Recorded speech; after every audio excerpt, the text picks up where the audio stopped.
नमस्कार दोस्तों, share view channel पर एक बार फिर आपका स्वागत है। दोस्तों, मेरे व्यूअर ने एक जानकारी मांगी है सुबेक्स लिमिटेड के बारे में। उन्होंने कुछ दिन पहले अभी 45 रुपये में शेयर बाई किए थे और 45 रुपये से गिरते गिरते अभी 37 आ गया। तो वो पूछ रहे थे कि इसमें क्या करना चाहिए, शेयर तो वापस डाउन जा रहा है। और मैंने उनसे कहा था कि आप 30 रुपये के नीचे मिले तभी इसके अंदर एंट्री करना, लेकिन वो ले चुके हैं। ठीक है, अभी 5-7 रुपये का शेयर का नुकसान हो रहा प्रति शेयर। कंपनी क्या है, कंपनी का पास्ट क्या रहा, वर्तमान क्या और भविष्य क्या रहेगा, सारी जानकारी आपको इस वीडियो में मिलेगी। जो मेरे व्यूवर है उन्होंने एक और चिंता जताई कि इसके अंदर कोई प्रमोटर ही नहीं है इस कंपनी में। बिल्कुल सही बात है, इसके अंदर प्रमोटर नहीं है। अभी प्रमोटर बहुत पहले से बाहर हो चुके इस कंपनी से। तो ये सारी जानकारी मैं आपको इसी वीडियो में दूंगा सुबेक्स लिमिटेड की। और इन्वेस्ट करने न करने की ये केवल आपकी मर्जी रहेगी। मैं केवल कंपनी की जानकारी देता हूँ और थोड़ा बहुत डेटा भी बता देता हूँ। तो इसका भी डेटा अगर आप जानते हैं तो ये है कि अभी 2100 करोड़ का इसका मार्केट कैप है। शेयर की प्राइस 37-38 रुपये है। इसका जो रेवेन्यू आया करीब 80 करोड़ के आसपास रेवेन्यू आया। लेटेस्ट इस पिछला रेवेन्यू था करीब 72 करोड़ का, वहाँ से थोड़ा ज़्यादा आया रेवेन्यू, 11-12% ज़्यादा है। प्रमोटर होल्डिंग है ही नहीं, प्रमोटर ही नहीं है तो प्रमोटर होल्डिंग है ही नहीं, पब्लिक होल्डिंग इसके अंदर पूरी पड़ी हुई है। कंपनी ने 21 तक अपने शेयरधारकों को डिविडेंड दिया, उसके बाद कोई डिविडेंड नहीं दिया है।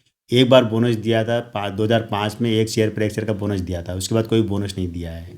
शेयर स्प्लिट नहीं हुआ, फेस वैल्यू इसकी 5 रुपये है। 2000 में शेयर मार्केट में लिस्ट हुआ था, करीब 19-20 रुपये के आसपास लिस्ट हुआ था शेयर। कंपनी कर्ज मुक्त है, लगभग कर्ज मुक्त है। कंपनी ने अपना आपको कर्जे से बाहर कर लिया है। ये एक अच्छी बात है इस कंपनी के लिए। अब हम आ जाते हैं इस कंपनी की पूरी कहानी पर। तो 1992 में इसकी कंपनी की स्थापना की थी सुभाष मेनन और एलेक्स पीजे। इन्होंने इस कंपनी की स्थापना की थी। शुरू शुरू में दूरसंचार विभाग के लिए काम करती थी।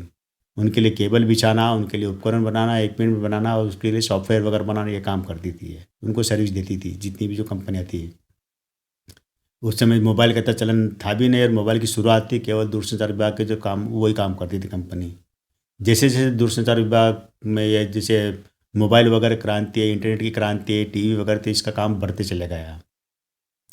और इस चक्कर में इन्होंने अपना बिजनेस देश के बाहर तक फैलाई। ये पे मतलब एक विदेशी कंपनी के साथ जॉइंट वेंचर में थी ये कंपनी। आपको ये बता दूं, मैं अमेरिकन कंपनी के साथ जॉइंट वेंचर में काम कर रही थी ये। तो बाहर तक इनका कारोबार था, कई देशों में कारोबार फैला हुआ था और हर जगह ये दूरसंचार विभाग से इनसे के साथ जॉइंट वेंचर में काम करती थी। वो इनके ग्राहकों की लिस्ट में भी शामिल है। इन्होंने क्या कहा था कि जो सुभाष मेनन और एलेक्स पीजे जो इसके फाउंडर है, मालिक थे, है नहीं मतलब थे। तो 2007 में इन्होंने सिंडिसेस करके एक कनाडा की एक कंपनी थी, उसको अधिग्रहण किया था। वो कंपनी भी इसी क्षेत्र कंपनी थी, उसका अधिग्रहण किया। अधिग्रहण करने के बाद में क्या होता कि ये कंपनी केवल एक ही साल तक अच्छा काम कर पाई। और जो 2008 में लेहमैन ब्रदर्स करके एक जो वैश्विक संकट आया था, जिसके अंदर सारे स्टॉक मार्केट धरा, पूरी दुनिया के स्टॉक मार्केट गिर गए थे 2008 में।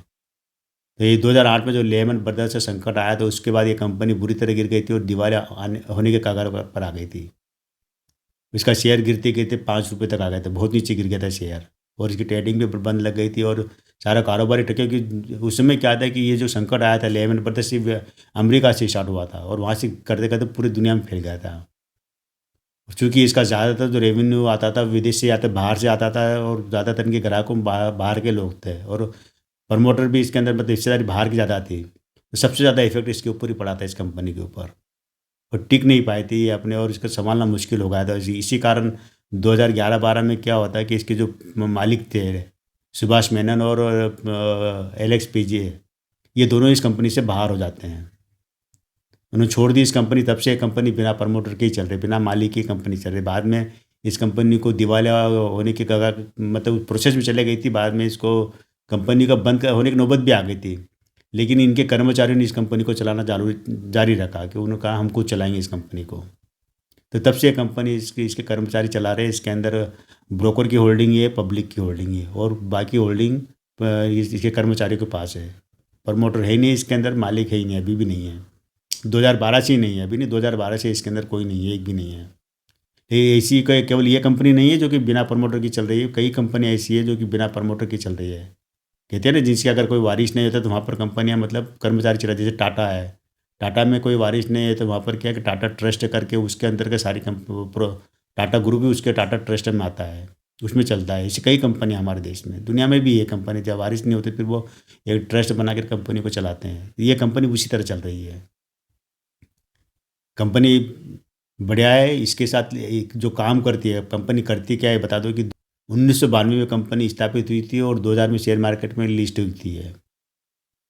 इसका काम जो मैंने बता दिया कि ये जो दूरसंचार विभाग के लिए काम करती है, लेकिन ये इसके अलावा जो फ्रॉड होते हैं इसमें, इंटरनेट पे जो फ्रॉड होते हैं उसके लिए काम करती है, एआई प्लेटफॉर्म के लिए काम करती है, साइबर अटैक के लिए काम करती है। लेकिन ये वो कंपनी कि इसके ऊपर भी साइबर अटैक हुआ था 2017 में, साइबर अटैक क्या उसमें आ गई थी ये, और इनको काफ़ी नुकसान हुआ था। साइबर अटैक हुआ था इनकी कंपनी के ऊपर, बहुत सारा डेटा इनका खाली हो गया था, जिस कारण इनको नुकसान हुआ था। जबकि ये कंपनी भी उसी क्षेत्र में काम करती है, अभी भी ये करे। अभी ये जो शेयर इसकी चढ़ने की वजह है, दो वजह इसके सामने आई जो शेयर क्यों भागा। कि एक तो इन्होंने जियो के साथ टाइप हुआ है, जियो की जो 5G सर्विस है उसके लिए टाइप किया इन्होंने कुछ उनके साथ, तब ये शेयर एक ही दिन में 20% चढ़ा था, और 20% से बाद में ये 5-5% करके 45 रुपये तक गया था ये। और इसके अलावा एक जो खबर, दूसरी खबर ये थी कि इसके इन्होंने अपना सारा कर्जा चुकता कर दिया। जो पहले कर्जा था वो कर्जा चुकता कर दिया इन्होंने, अब कर्जे से कंपनी बाहर, इनका कोई भी शेयर अब गिरवी रखा हुआ नहीं है। देनदारियाँ जरूर हो सकती है, देनदारियाँ तो हर कंपनी के ऊपर होती है। जो देनदारियाँ होती है जो कि कोई कंपनी में पैसा लगाता है, तो यहाँ पर ब्रोकरों ने पैसा लगा रखा तो वो देनदारियाँ है। कंपनी फ्यूचर के लिए अच्छी है, वर्तमान के लिए भी अच्छी है, लेकिन शेयर में इन्वेस्ट करने से पहले आपको थोड़ा सतर्क रहना पड़ेगा। क्योंकि इसका जो एक ये ना कि क्या था कि धीरे चलने वाली, कछुआ चाल से चलती है कंपनी। वर्षों तक आपको एक ही प्राइस के ऊपर टिकी मिलेगी, फिर एकदम इसमें उछाल आएगा, फिर वापस इस लेवल पर ठहर जाएगी। मतलब ऐसा नहीं है कि ये लगातार ऊपर जा रही है। 5-10% का तेज़ी आती है और उस लेवल पर ठहर जाती है, फिर वहाँ से नीचे आती है, फिर ऊपर जाती है। तो इसलिए मतलब आप अगर लॉन्ग टाइम के लिए इन्वेस्ट करेंगे, पेशेंस है आपके अंदर, तभी इसके अंदर इन्वेस्ट करना है। और ये ज़रूर ध्यान रखना है कि ये जो आने वाले दिनों में हो सकता है 30 रुपये के आसपास भी देखने को मिल जाए शेयर ये, क्योंकि 45 रुपये से नीचे आ चुका है ये 37-38 रुपये पर, जो इसकी करंट प्राइस है।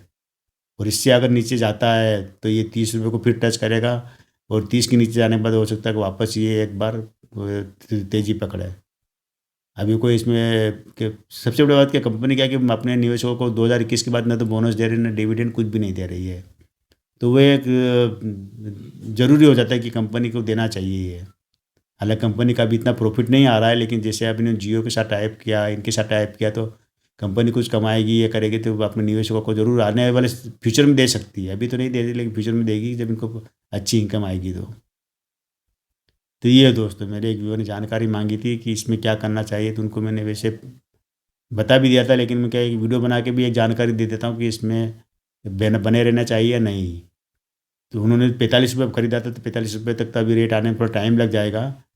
अब आप इसमें एवरेज मत करना, सबसे बढ़ के कि आप सोचो कि मेरे को 20 में मिला, 30 में मिला, तो एवरेज मत करना। जितना आपने स्टॉक ले रखा उसको संभाल के रखें। जब वो प्राइस आ जाए उसके ऊपर आएगी, जरूर आएगी, 45 रुपये प्राइस आएगी इसकी। हो सकता है कि 6 महीने में आए, साल भर में आए, लेकिन उसके ऊपर तक निकलेगा, जरूर निकलेगा एक बार ये। तो ये दोस्तों सुबेक्स लिमिटेड कंपनी है, और इसका जो पूरी हिस्ट्री, जो बहुत लंबी हिस्ट्री है, लेकिन मैंने आपको बहुत शॉर्ट टर्म समझाने की कोशिश की कि इसमें क्या हुआ अब तक और क्या आगे हो सकता है। तो आज केवल इतना ही।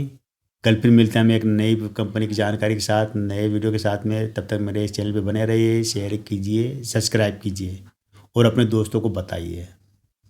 थैंक यू दोस्तों।